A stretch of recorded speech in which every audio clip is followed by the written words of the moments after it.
boys. You beat me to it. Hey, so everybody, I was gonna have you do something anyway, because I guess I'm a politician now, but politicians will put you to sleep, man. So here's what I want everybody to do. Everybody stand up. We're going to start our little training. We were talking about meeting your neighbors, being part of a well-regulated militia. Turn to the person next to you. Shake their hand, introduce yourself. I'm not going to do an altar call, nothing like that.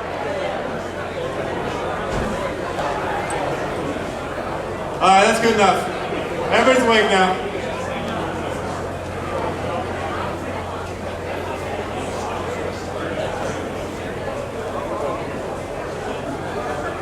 All right, you met him already. So time to take a seat.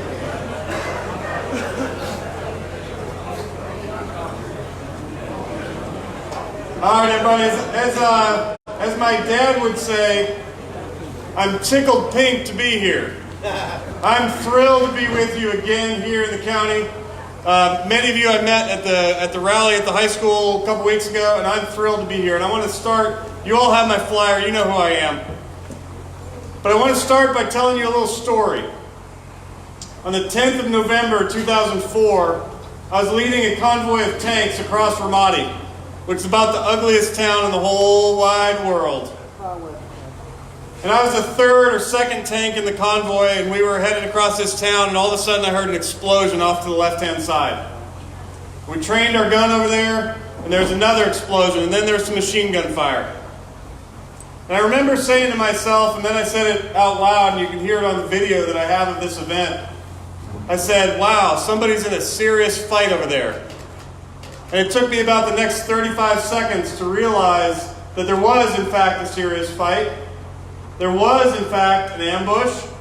And the people who were in the ambush was me and my guys. We had been ambushed by a force of maybe 15 or 20, 30 or so enemy. And they were fighting us. They were trying to kill us. On November 5th of this year, we all got in the ambush, didn't we? We are all in a firefight right now, aren't we? And here's the thing. We're fighting not with guns, because this is not about guns. This is about the role of government in our lives. And we're not fighting with guns right now. We're fighting for our rights. And get this, it's not just the Second Amendment that they're coming after. It's not just our Second Amendment rights. It's our First Amendment rights to assemble. It's our First Amendment rights to worship however we please. It's our First Amendment rights to speak freely. They have this concept called hate speech. And in case you don't know what hate speech is, it's a myth. It's like a unicorn. It doesn't exist. I was in my office the other day and I was listening to two professors out in the hallway, and of course I perked up my ears because I'm a college professor, and I thought, wonder what they're going to be talking about. And they were talking about Trump. One of them said, hey, I saw these high school students on the National Mall and they were wearing Trump hats. And the other one said, well, how'd that make you feel? And the first one said, I just wanted to walk up to these students and tell them that hat is literally violence. No, it's not. No, it's not. It's free speech. It's political speech, the highest form of protected speech in our Constitution. Now here's the thing, we're all fighting for our rights, we're fighting for our values. And I've fought for our values before. I fought overseas, I was in Iraq for 5.5 months. And for those of you who've also been in Iraq, you're saying, well, I did 15 months. I had to come home early. Came home the hard way, I came home naked and unconscious. You do not want to come home from a war zone naked and unconscious, but I did. And I spent the next year in the hospital, and then I had a choice. Do I continue to serve, or do I get out and do something else? And you know what? I stayed in the Army for another 12 years, serving the Constitution of the United States of America, the greatest document ever written by the hand of man. Amen!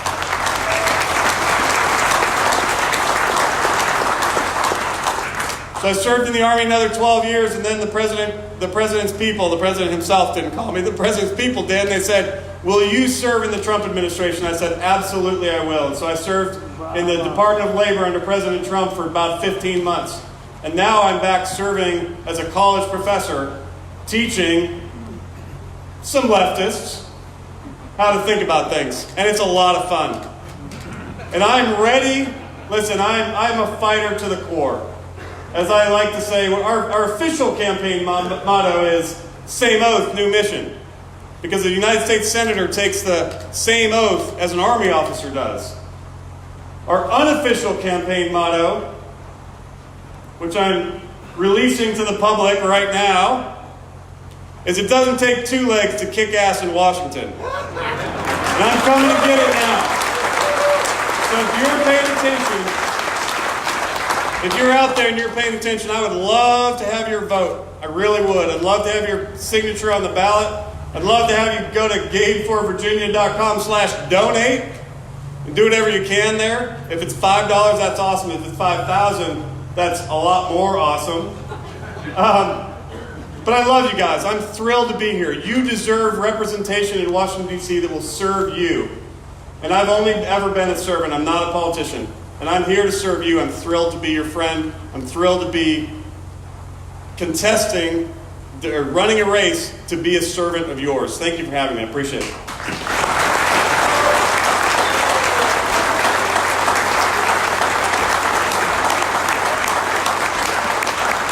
I told you he was the real deal. This guy knows how to introduce. Good evening, I'm Tim Anderson. Maybe some of you have heard of me. Amen.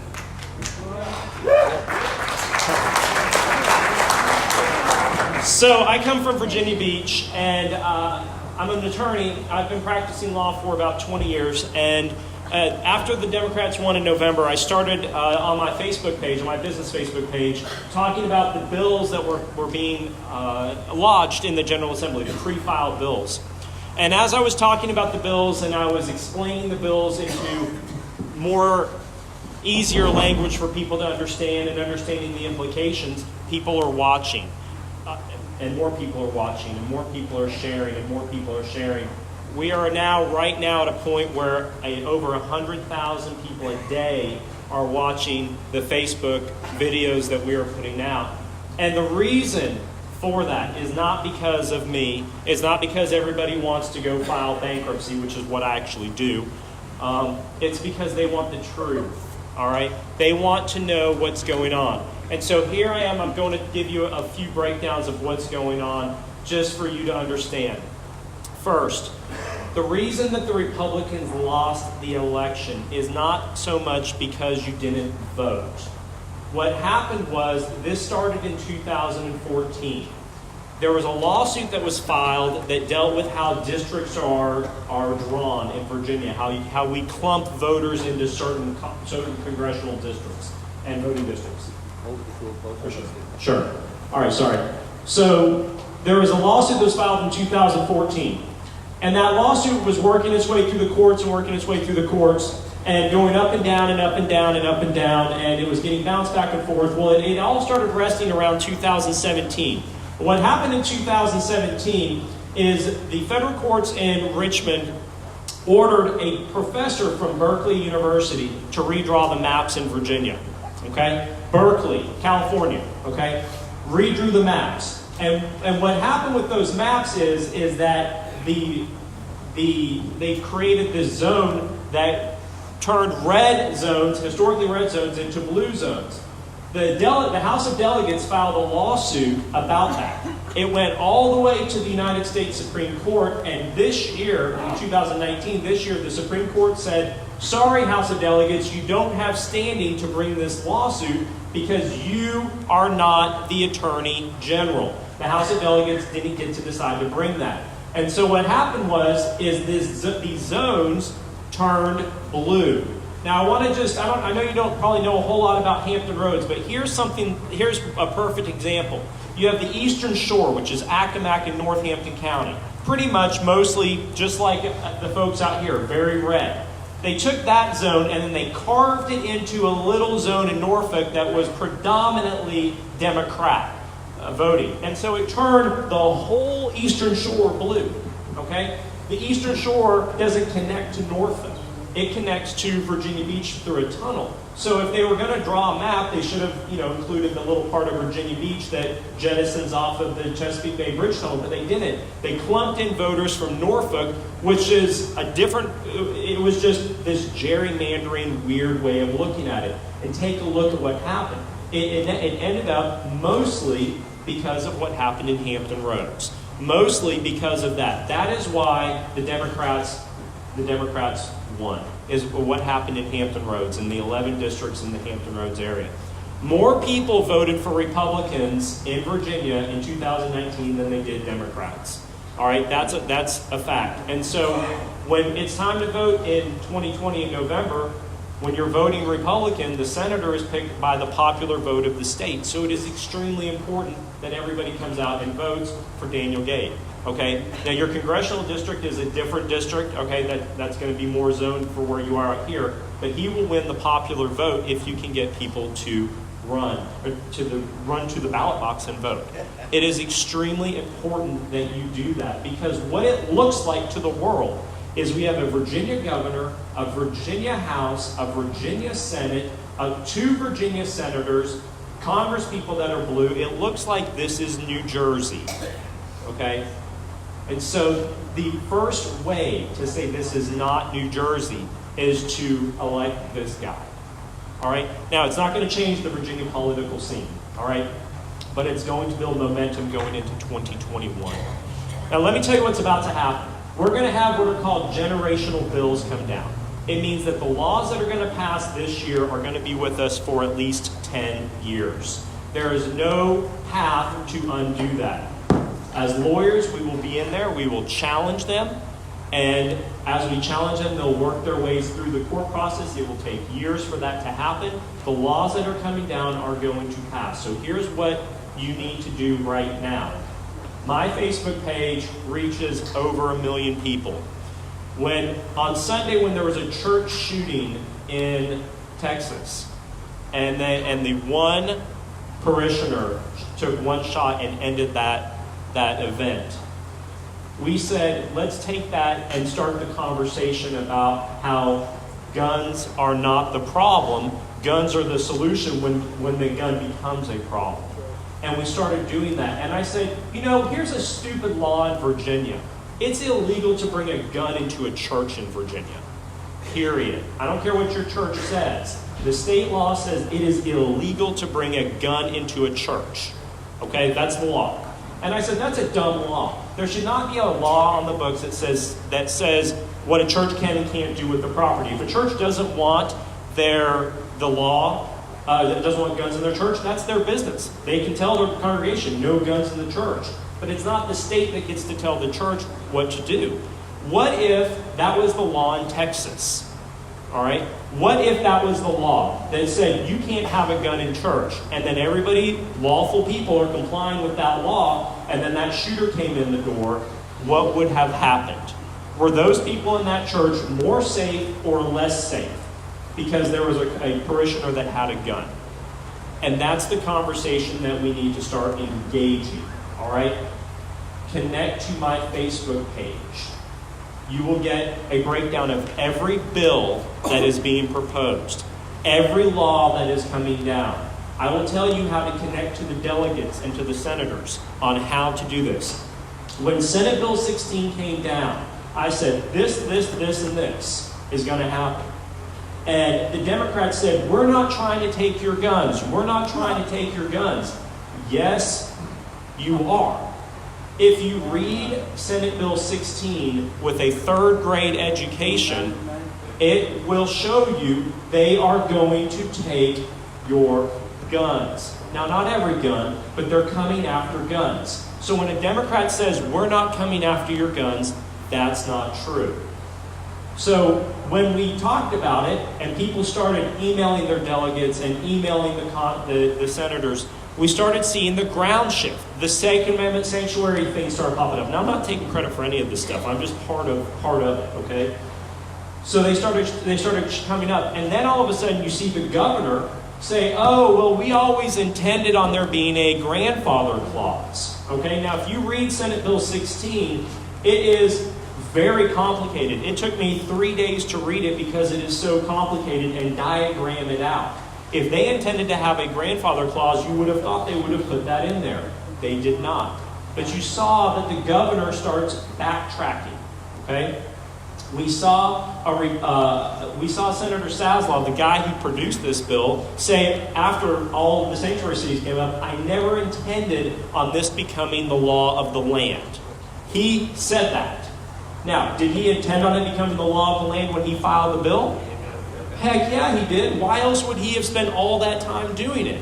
He's backing off. That's because we are looking at generational bills. We are looking at this is going to affect us for the next 10 years. Our voice right now is extremely important to engage the legislature. We have to engage them. We have to tell them what we want, what we don't want. We had a Republican in Thornton, Virginia, propose a bill last Friday that said you can't buy a gun unless you can prove you know how to use the gun.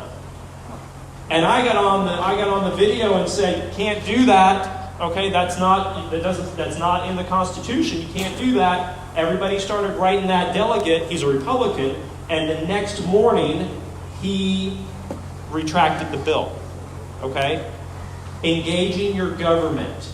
You have the voice to engage your government. They are listening to you, even the Democrats. And there are many Democrats in Virginia that are soft Democrats that don't want to make you felons to own firearms. We have to engage them with our words by emailing them, writing them.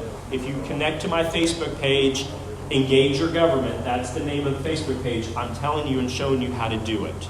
All right? This is the time. The legislature's in session for 60 days. Starts Wednesday. It goes for 60 days, and that's it. It will start again next year for 60 days, and that's it. So we have 2 years, but we only have 240 days to have to deal with them. All right? So engaging them now for the next 60 days, every night. Take a few minutes and write to them. Write to the delegates. Write to the senators, even the ones that aren't yours, and say what you think, because they are listening. We are seeing it. Sunday night, I said it's a stupid law to tell churches what they can do. Yesterday, a bill came out that said that law should be repealed. All right? Not me. Not me. It was you. All right?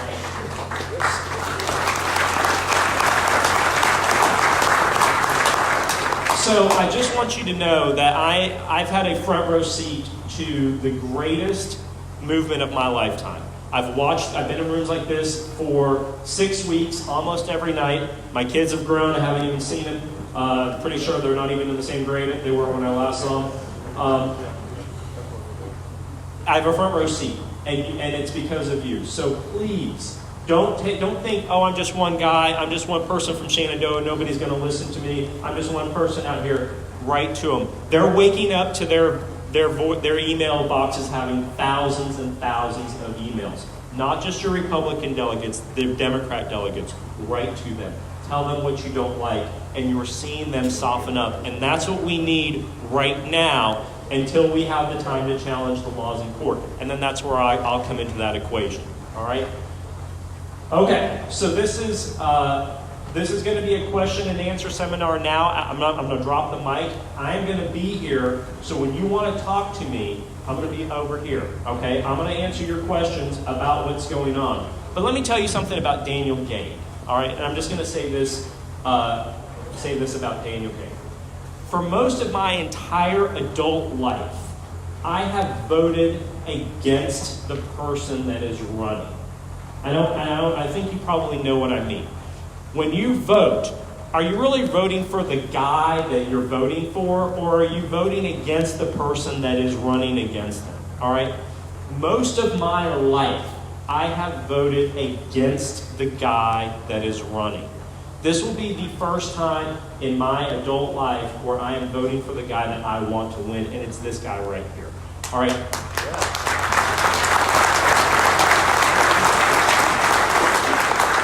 All I can tell you, and to the people that watch me, and I know you're watching me right here, guys, and there's hundreds in this room. I have about 400 people watching right here on the live stream. Daniel Gates, the real deal, and he's not a politician, all right? And you know, the Republican-Democrat thing that we're all sick of, where they just fight with each other, that's not him. He has a true heart. And we're going to see something we have not seen in Virginia and in the United States Senate in a long time. And that is somebody who's actually going to pay attention to what you are doing and what you want and what you're saying. And I will bet you that when we watch the voting rolls and when Daniel Gates up there, he's voting for the best interest of Virginia, not what the Republican Party is telling him to do, not what, you know, the PAC money is telling him to do. This is a guy that lost his leg fighting for our country. I don't think he's going to cave to somebody up in Washington who wants him to do something for money. All right, so sign his thing today. Sign it. Get him. He needs 600 signatures. All right, there's 300-400 of you in this room. Sign it today. If you're a registered voter, sign it. That knocks out one congressional district that he has to capture. He has to get 10,000 signatures, 600 per congressional district. Sign his roll before you go out there, right out here at this table.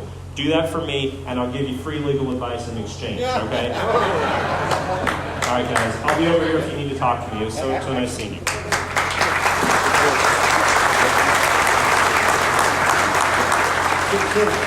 Yeah, don't go away. Okay. If there's any chance of being able to get people's questions answered, that's really what we're looking to be able to do. Or comments that you really want to make of what's going on. That was really part of the purpose for this whole thing. And but if there's some things that you still have questions that you haven't heard, you know, please.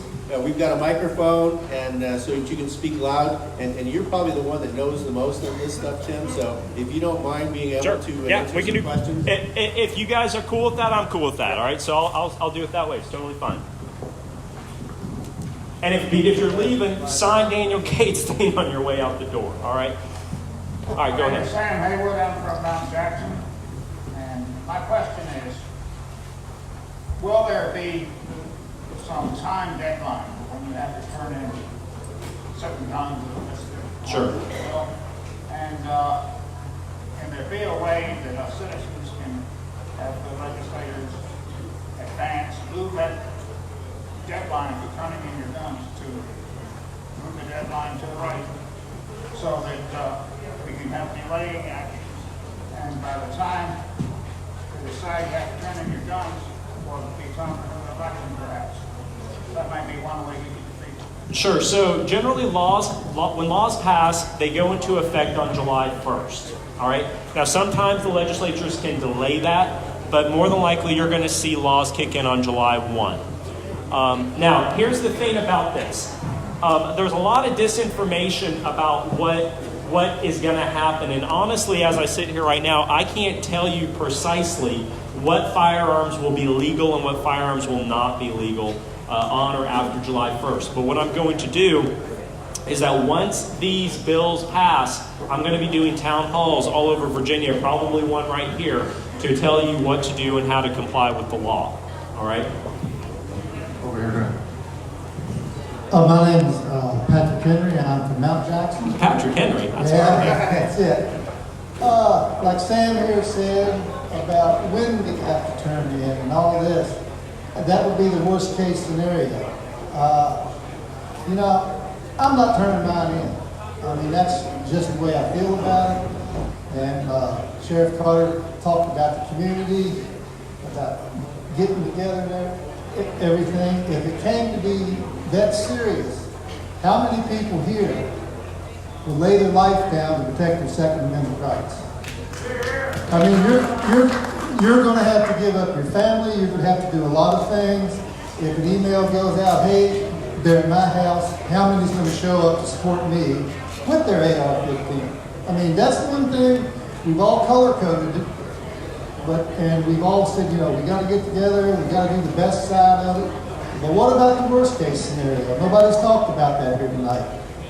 And that would be the worst-case scenario. You know, if I got to give up my firearm, I don't want to live in this country anymore. You know, I'm going down with it in my hand. I mean, I don't know how the rest of y'all feel, but that's the way I feel about it. You know. So we all got to think about that scenario too. Well, let me say this. I don't think it'll ever get to the point where you're going to have to die for this, all right? And let me tell you why. The best thing about our country is capitalism. And capitalism will find a way around the laws. You can go buy AR-15s in California right now, all right? They exist. They're modified in some way that makes them around the law. Now, there's going to be ways to do that, and I'm going to get consultation from very smart gunsmiths of maybe what you can do to modify your firearm to make it compliant with the rules. There will be ways to do that. So we're going to talk about that. Other than just getting rid of your firearms, there's going to be simple ways, like maybe putting a bolt on your AR-15 so that instead of it semi-automatically feeding, you have to manually feed it. Something like that. It's a pretty simple $25 mill that you have to put on there, and that takes it out of a semi-automatic rifle. So there's going to be solutions, and we're going to talk about the solutions. And then once I talk about them, you're going to have to decide what you're going to do. All right? But I'm going to give you solutions that will not have to result in conflict with your government or conflict with yourself. Can I hold on.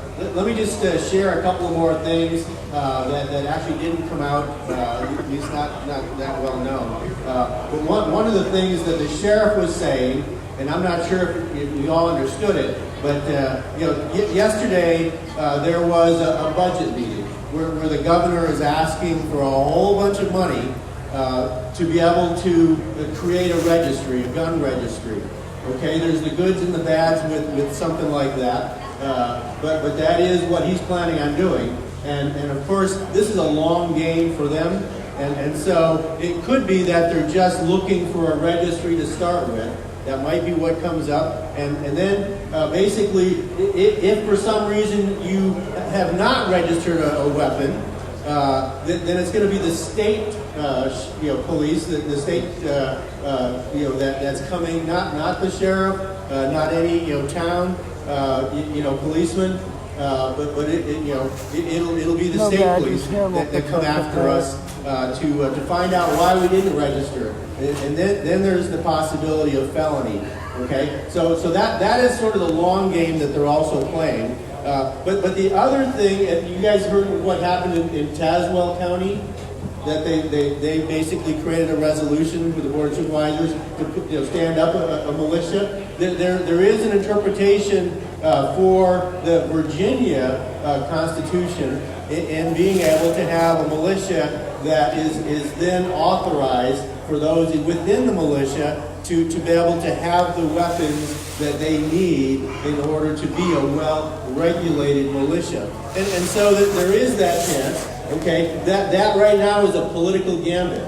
It hasn't happened yet, but it might be something that happens in Shenandoah County. We might put together a resolution to do that. But this is not the setting up of a militia right now. This is just to talk about things, and that's why it's so important that you guys signed in, and that we all have, that you are looking to be able to be that kind of people that do that. Okay, and so a well-regulated militia, it might be that you have to register your arms to be in that militia, but it might be that the sheriff then is able to, as a constitutional office, he's able to be able to say, okay, these folks in these militias are those who are now working to defend, the safety of our county. Okay, and so there is the goods and the bads that we have to work with. Okay, but most important is what we've been talking about is voting. That's the start. Okay, and then we need to look at what are the next things that come in order for us to be active. We're not voting with our ammo box yet. We're voting with our votes. That's the most important thing right now. But realize that there's things that can be and will be done in order to make sure that it's not coming toward, someone coming for your gun and you're not giving it up. My name is Danny Rinkler. When I turned off the road down here, I about seeing a sign that said Patriots meeting. What does the word of Patriot mean? For a person or persons to stand behind their country. So the first thing I see after I'm here for a while that really hurt me was that they pulled the Confederate flag down because they have one dissatisfied person. Wow, one out of all these people? That don't even stand ground with me. So I'll see if you got an answer for that or not. I'm not. I don't generally speak for the venue, so I'll let the folks speak about that one. Well, I made that decision, Danny. He was, we have a live feed, it was going out to 10,000 people, and the Patriot didn't, whatever, but I made the decision, so it's my fault. So, anyone else want to speak? Hang tight.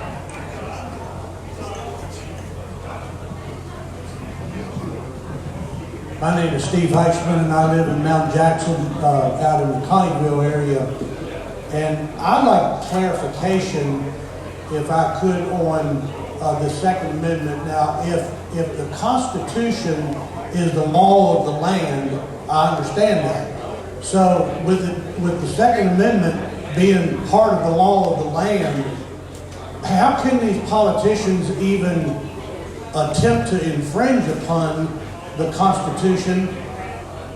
Is that not breaking the law itself? And you see what I'm... Sure. And I've heard that a lot, especially on Facebook. Okay. Here's the thing. In this country, there are so many gun laws that we don't even know how many gun laws there are. All right. There are approximately, by one count, 20,000 gun laws in the United States. And so when we're in a country where it's not like there's not a single law on the books that deal with guns, there's 20,000, and there's going to be more laws. And now these new laws, like for instance, if Senate Bill 16 were to come down, it would be the most aggressive gun law in the United States if it passed as is. Would a court be able to dig into that one and say maybe that one actually does? Is a law like, saying you can only buy one firearm a month? Is that going to infringe upon the Constitution? No, only because courts have said that it doesn't infringe. So when we talk about what's constitutional and unconstitutional, it's what the courts have said. This violates the Second Amendment, or this violates the Second Amendment, and that's what we're talking about. Not necessarily the word infringe. And the courts have been pretty protective of gun laws in the definition of what the Second Amendment is. Is that it? Any other questions?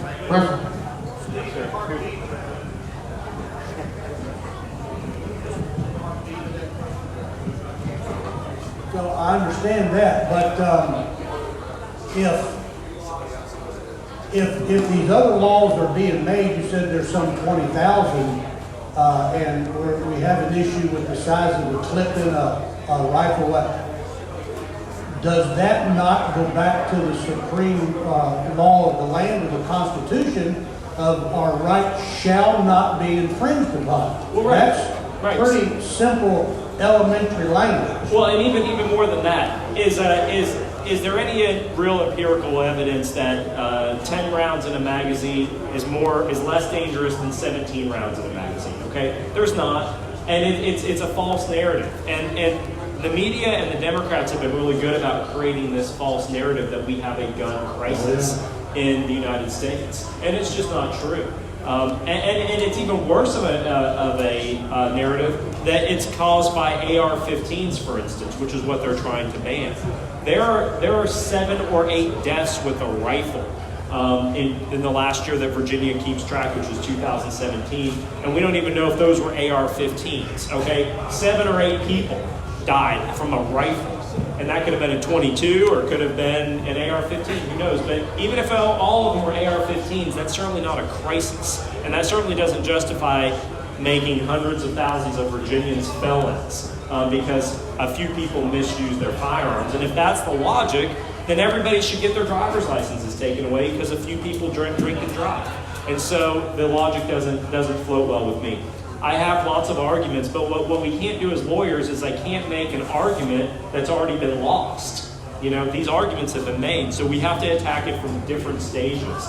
And I'll tell you this, one thing for those of you who are still in the room, forget about the Second Amendment, all right? We have Article 1, Section 13 of the Virginia Constitution, which is much stronger than the Second Amendment. The Second Amendment doesn't say anything about you being able to own a gun. It wasn't until the Heller decision came down from the U.S. Supreme Court about 12 years ago that even said whether we can own guns. You and me can own guns. All right? The Virginia Constitution says that persons can own firearms and those rights shall not be infringed. So we have a much stronger argument, and one that's never been tested in Virginia in Article 1, Section 13. So stop saying the Second Amendment. All right? Start saying Article 1, Section 13, because that's what matters in Virginia, Article 1, Section 13. It's much stronger for the gun owners than the Second Amendment has, because the Second Amendment's been eviscerated by the federal courts all over the country. But Article 1, Section 13 is white as snow right now, and there's not been any courts that have polluted that part of our Constitution in Virginia.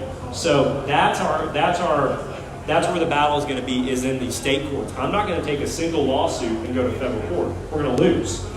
But I'll be filing in local state courts in Virginia Beach Circuit Court, in Richmond Circuit Court, in the circuit courts in Virginia. That's where we're going to have these fights.